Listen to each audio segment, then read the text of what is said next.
Hi everyone, welcome. Let me get situated in the camera. Lunch with Sandra. Happy Monday, happy February. This month is super fun because we are talking about relationships. And relationships are very complicated, but check outside what's going on. I got snowed in. Today, so that's cool. See what we have going on there. Let me get plugged in so we don't disconnect from Periscope. Since I'm on a low battery here on my iPad. Okay, let's get started really quickly. Everybody get grounded, get in the present moment. We're going to do a little mindfulness to help you get grounded and get in the present moment. So bring your tongue to the roof of your mouth. Just be aware of your senses. This is a really great exercise if you experience anxiety, if you experience rapid thinking or rampant thoughts, which we all do, right? So just take a moment and let's do the 5-to-1 presencing exercise. 5 things you see right now. Take just a moment and locate 5 things that you see. Okay, now look at 4 things that you can hear right now. Or you could do textures, 4 things that you can touch right now. For example, my book, my pen, my shirt, I feel, my hair clip, I feel. And then go 3 things that you can smell right now. Or let's do 3 things that you can hear right now, actually, will be easier. So I can hear the snow blower outside. I can hear my own voice. And I can hear my air going through the vents. And then 2 things that you can smell right now. Just notice what you can smell. I, of course, have essential oils going. And today's essential oil is called Melaleuca. So Melaleuca is a roll-on, and the reason we're using Melaleuca today is Melaleuca is a relationship oil. So I'm going to infuse you guys with some Melaleuca essential oil right now. So I smell essential oils, and I smell the Melaleuca, and I smell On Guard because there's some sickness going on in my house, so I have On Guard diffusing. And what's one thing that you can taste right now? And it could be this morning's breakfast, it could be your own saliva. So that's called the 5-to-1 presencing exercise.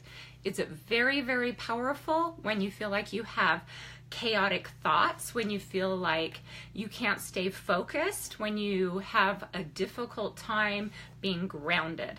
So everybody make note of that. That's 5-to-1 presencing exercise, and I use it a lot with my clients that have anxiety. Okay, now that we're all grounded and in the present moment, make sure that you write down your questions. If they pop up, I'll try to write them down. Thanks for joining. And today's topic being about relationships and inner and outer conflict is a tough subject. I have to tell you, this is a tough subject because most of the time we live unaware. We live unaware of what we are thinking and feeling. So the first step, pull out your Meditate on the Go journal, to releasing inner conflict. So inner conflict will definitely create outer conflict. So let's look at what conflict is. And what it looks like when I look at it energetically is people look split. Okay, it's almost like they have a line down the middle of them and they look split in their energy field. So I know that there's an inner conflict going on if that person looks dual. And sometimes I'll see somebody's energy field where they're looking at me, but when I'm looking at them etherically, their face is looking sideways. So it looks like they have 2 faces. Any idea what that would mean? It actually means that person's not being truthful with you and they're needing to hide themselves or hide information. So, and I have done a reading on a gentleman who had 3 faces and his head kept spinning like this. It was really fascinating. And what I was discovering with that is he puts on a different face depending on who he's talking to. So he's a chameleon, and he's also very tricky and can be very manipulative, say what he thinks that you want to hear. So being able to read and perceive energy is a fantastic gift. We all have it. And we can all use it. It's just a matter of being able to be aware that you have the gift and know how to use the gift. All right, so inner conflict gets created when you want one thing, but then you want another thing. The best way to really discover what you feel conflicted about, and it might be obvious to you, but let me show you how it works. Let's say I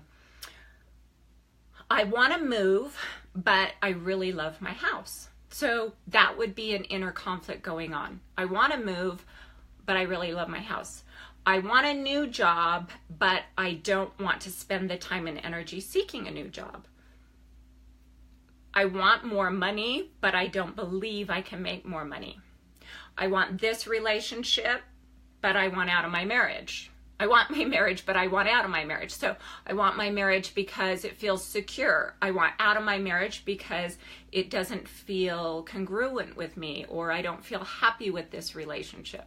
So these are all examples of inner conflict. And by the way, we all have inner conflict at different times in our life. So be aware of what inner conflict you have going on. And the best way to do this really is to go to your don't want, do want list. Your don't want, do want list is going to help you to get to know yourself. Remember, one of the first steps in healing you is to know thyself.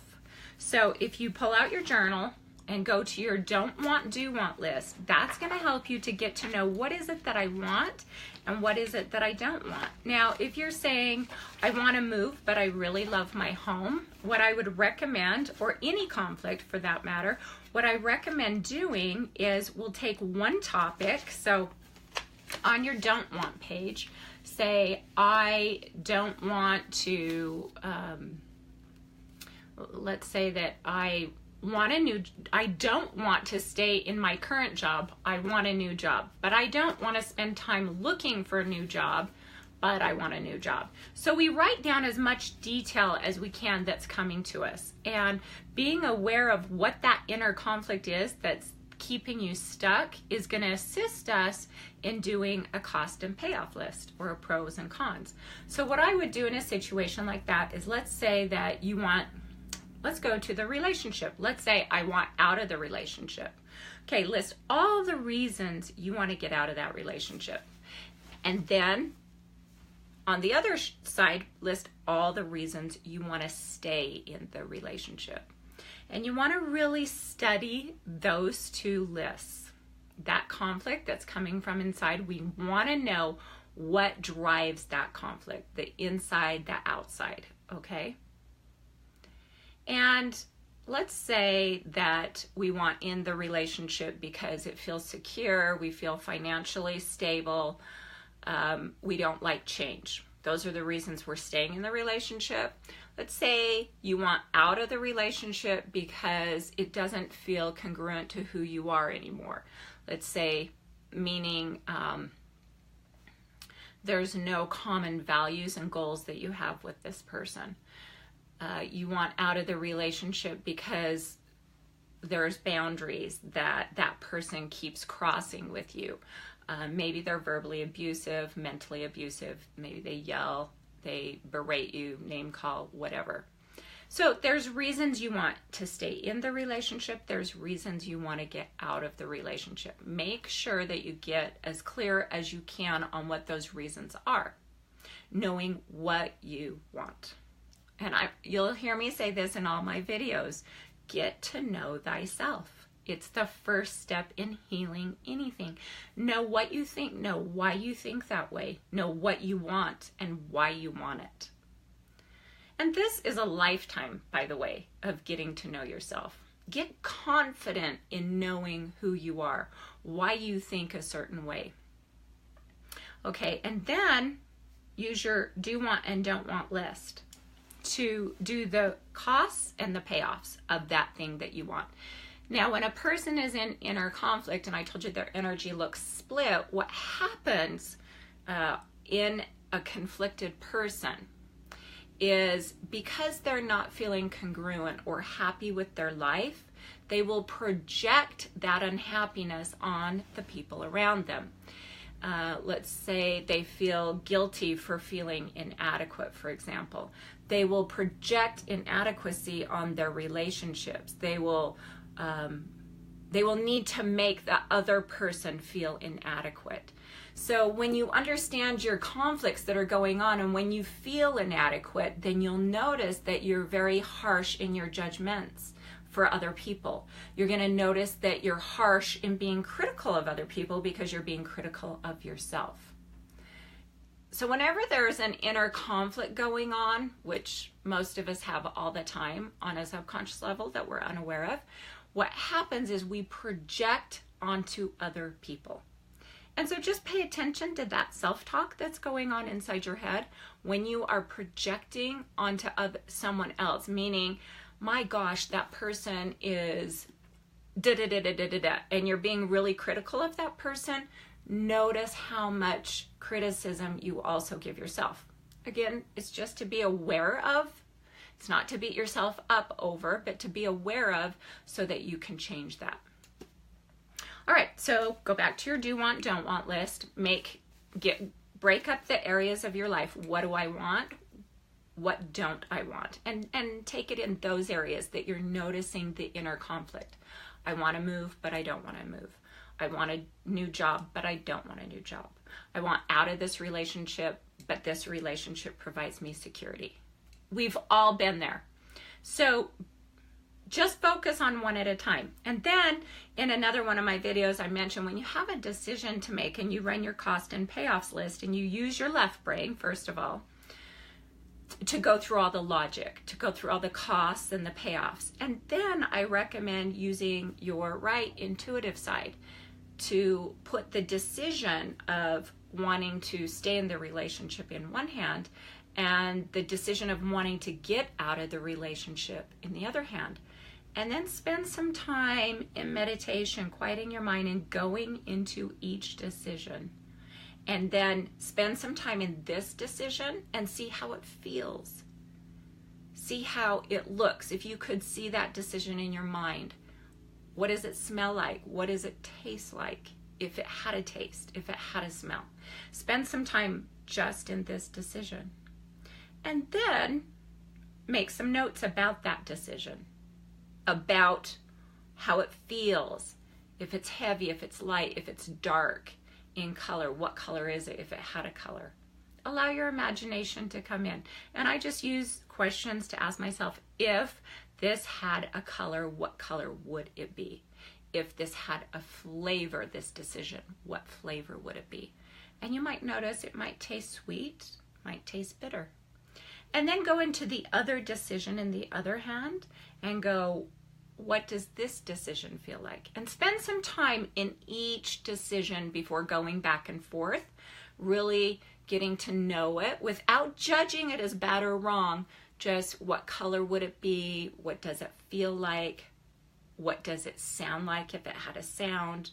And just being aware of what each one feels like, tastes like if it had a taste. If it had a sound, what sound would it be? If it had a color, what color would it be? And spend some time in each one. That's a really cool exercise, and that takes time. It takes a lot of practice, so don't beat yourself up if you don't get an answer right away. Okay, so let's talk about what these inner conflicts, how they get projected onto your relationships, and then we end up squabbling with our close relationships. So being aware of conflicts that are being created in your external relationships. So we're going to move into when you're having an issue with someone, how do you resolve that conflict? And we're going to get into some communication here. So this is valuable information. Grab a pen and paper. This is how to have conversations to assist you in resolving conflict. And this can go from anywhere from your lover, your best friend, your partners in work. It can go to your children, your parents, anyone that you tend to be conflicted with. This is a great tool that I use often. And this is called the awareness wheel, and I'll take a picture of it and post it on my Awaken Within page. And I also have a worksheet. If you want the worksheet with this, I'm happy to email it to you. Just direct message me. Okay, so how do we resolve conflicts with those that we love? Conflict resolution in conversations. Always start with the issue. What is the issue? Now, I got to tell you, a lot of times we think what the issue is not really the issue. So the issue has to be something that you saw or heard.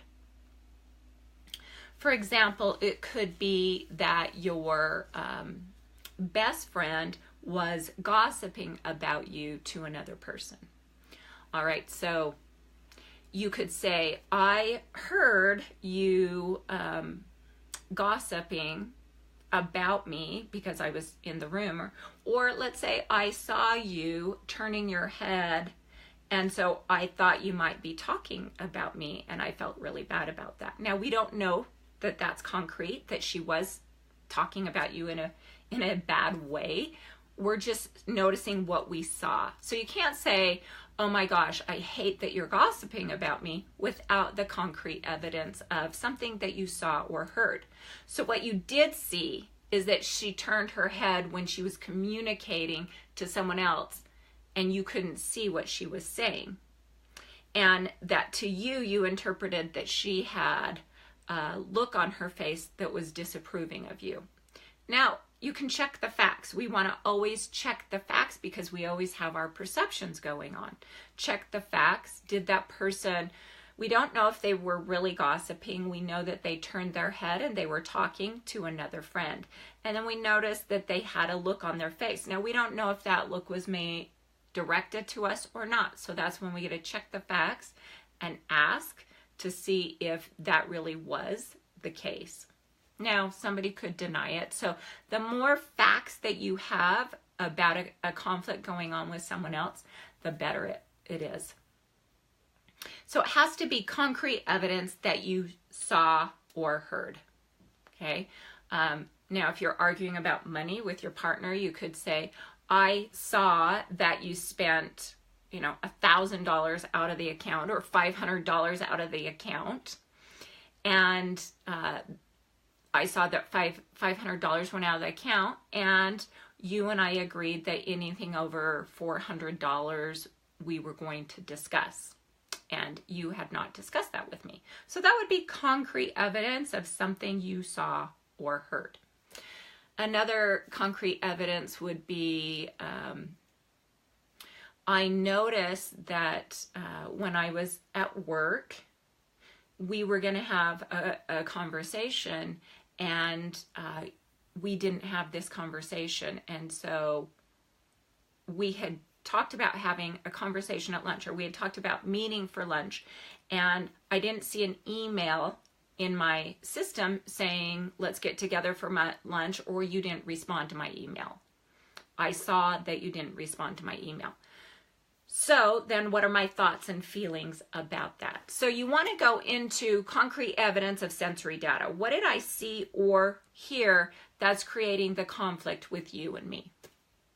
Whether it's, I just use the example of spending money, or we were supposed to meet up for lunch, you didn't confirm, I didn't hear from you, I sent a text, I didn't hear back from you, I didn't see a text that came back. Okay? So it can't be hearsay and it can't be perception. It has to be concrete evidence of sensory data. All right, so now we have the sensory data. How do you think and feel about that information that came in? So let's say that this same example, we were supposed to meet for lunch and you were going to confirm with me a time. I didn't get a text message and I didn't see an email from you. And I felt really bad about that and wondered maybe if I should reach out to you. So I did. I reached out to you and I didn't hear back from you. So then I felt really bad that I thought maybe you just forgot. And then I felt bad about that. Or maybe I maybe made a mistake on what day it was. So I went back and checked our text messages. So list what you thought and felt about your experience with that person, with the sensory data of what you experience. Then you're going to go into what I would really like for us, what I want for you is, so here's the interesting thing, what I want for you, not from you. And that's an important piece of resolving conflicts. What I want for you is that you can be honest with me. And if you really don't want to go to lunch with me, you could just say, hey, I was busy and I could not, or I did not make time to do lunch with you today. I would like for you to feel comfortable that you can be really honest with me and that I'm not going to be upset about it. I would like for me to be able to have clear and concise communication with you so that we don't have this again that keeps happening, that we set something up and then you cancel it at the last moment, or I don't hear from you, you go MIA. So what you want for yourself, what you want for the other person, and what you want for others, if there's others involved. So, I would like for us when we go out with our friends not to have this awkward space between us that's going on because we didn't meet for lunch when we agreed to, and I'm harboring resentment, and I don't want to harbor resentment. And so I don't want this awkward feeling to be in our friends group either. And I want for our friends to not feel that awkwardness. Okay, so you see how the example's working. We went into the sensory data. We went into our thoughts and feelings about the experience. And then we went into wants for ourselves, wants for you, the other person, and wants for others. Now, they don't have to be done in that order except for the issue. Always start with an issue, and the issue can't be the other person. Okay, it can't just be like, hey, you're the issue because you suck. No, it has to be, separate the issue from the person. So again, it has to be sensory data, something that you saw or heard. And then you could go into actions, which is our next quadrant that we haven't hit yet. You could say, in the past, you could say, all right, so we set up this lunchtime with each other, and then I didn't hear from you, and I sent out a text and you didn't respond back. And in the past, I would have just ignored it. I just would have let it go, and I would have pretended it didn't happen. But what I'm currently doing is having integrity with myself, and it needs to be brought to the surface, and I'm learning how to be more authentic, so I'm practicing now. And so in the future, I would really like for our communication to be open and authentic with each other, that we could do this with each other. And being able to go into the action steps. So what I found in conflict resolution with people is we miss out on the quadrant of what are our action steps and what do we want. We're really good at saying this is the issue. Well, not always, because we don't always know the issue. We just think the person's an idiot and that's the issue. That's not an issue. So make sure you know what the issue is. And we're usually good at saying what we think and feel about the issue, but we miss this other side of the quadrant, which is what do I want for myself? What do I want for you? What do I want for others? What are the action steps that I'm taking now? What did I do in the past maybe that didn't work? And what am I planning on doing in the future. In order to resolve conflict, we don't have to agree with the other person. It's about being able to voice your expression. And you could even say, you know, in the past, my actions were that I would try to get you to agree with me. But what I'm doing now is agreeing to disagree. But I'm going to still hold my ground and my beliefs. And I'm going to still pursue what I want to pursue in this situation. If we use the example of the friend standing you up for lunch, then we could say, in the future, I'm not going to trust when you say you want to have lunch with me because of this experience. And so it makes it difficult to plan lunch with you when I don't trust your word. And in the past, I've just let it go, and I'm noticing I'm feeling resentment about that. And so I want to be clear on communication. Or if you're going to be late to our lunch, that you let me know before I leave so that I'm not sitting there waiting for you. Okay, so this is called the awareness wheel, and it's conflict resolution, and I use it for everything, for everyone in my life. And I've been practicing using it. It comes from a manual couple communication or couple connection. And I've been using it with my clients and myself for years now, and it helps so much. I can't even emphasize how much it helps you to get really clear on your communication. Now, when you're talking about a hot topic with someone, I highly recommend that you write out this conflict resolution before you even have the conversation with these people. And use your notes, for heaven's sakes. It's not a big deal if you have a little note and say, hey, I just took a couple of notes. If you're seeing them in person, if it's over the phone, it's a lot easier. But I took a few notes so I can stay on task. And I'm asking for 10 minutes of your time to discuss a topic and 10 minutes of me discussing and you listening before you interrupt me. Because usually with our partners or family members, people we're close with, we get highly defensive, highly reactive, and we need to stand our ground. So we interrupt the other person. And I know I'm guilty of that. You know, if my husband is complaining about something, I'll just interrupt him. Because who wants to hear that you're not good enough, right? Okay, so be aware when you're doing conflict resolution that you say to the person, can I have about 10 minutes of uninterrupted time? That will help them prepare. And I'll even say, can you sit down? Can we talk about this openly? Can we make eye contact? You know, there's a lot of pieces to resolving conflict, and looking at someone in the eyes is a big piece of that, and being able to have an open conversation that's face to face with them. Okay, so once you ask for the 10 minutes, then follow your notes. Use the awareness wheel, the sensory data, what you saw or heard, your thoughts, your feelings, your wants for yourself, your wants for them, your wants for others, and your actions, past, present, and future. That's the awareness wheel. That's the communication. This tool will help you articulate problem solving. It will help you articulate what it is you're thinking and feeling, because a lot of times we don't know when we get into upsets. It will help articulate what it is that you want to create from the conversation.